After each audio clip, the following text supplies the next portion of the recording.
અમારી સમ્રાટ સમાચાર ચેનલ સબસ્ક્રાઇબ કરો, લાઈક કરો, કોમેન્ટ કરો અને જોતા રહો પળે પળના દરેક પ્રકારના સમાચારો।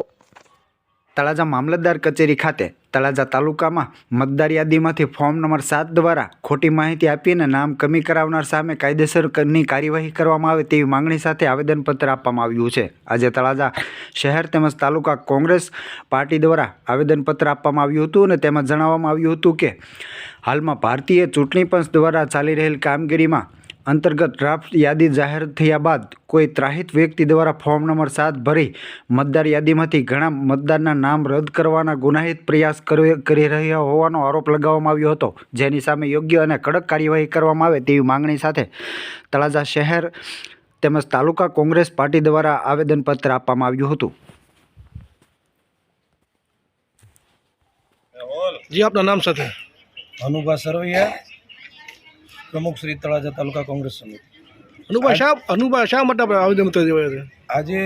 પ્રદેશ કોંગ્રેસ સમિતિની સૂચના અને જિલ્લા કોંગ્રેસ સમિતિના માર્ગદર્શન નીચે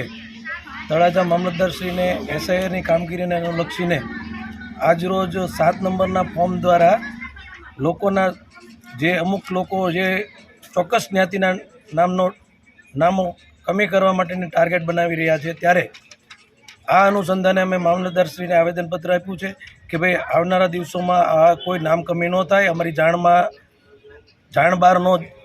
કમી થઈ જાય એ ધ્યાન રાખી અને અમને આ 7 નંબરના ફોર્મ જે કંઈ રજૂ થયા હોય છેલ્લે એ પણ અમને માગીએ એટલે અમને એમની માહિતી મળે એવી અમારી લાગણી અને માંગણી છે એમની પાસે।